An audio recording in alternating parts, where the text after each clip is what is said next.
This is a story we are incredibly proud of. Kandungan View Malaysia telah mencatat lebih 332 juta video views. Cinta Dalam Sekam is our 8th title for the year. I think this is a show that we are all very, very proud of. Dalam terang malam.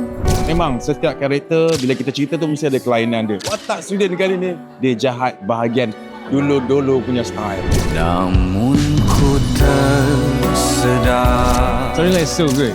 This is my first time bekerja dengan Siti dengan Haida. Dua orang ni mempunyai personality dan karakter yang sangat berbeza. And tak banyak shooting macam ni. Kaulah putri ayu.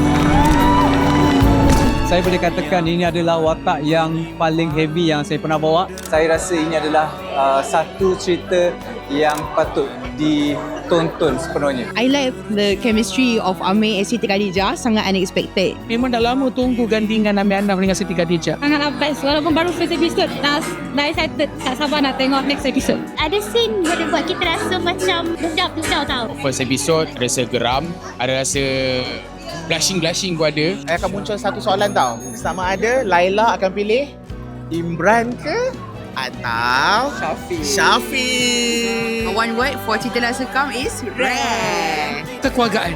Nostalgia. Keempat, power. Cinta. Jangan lupa untuk saksikan Cinta Dalam Sekam. Jangan lupa stream semua 12 episod Hanya di View.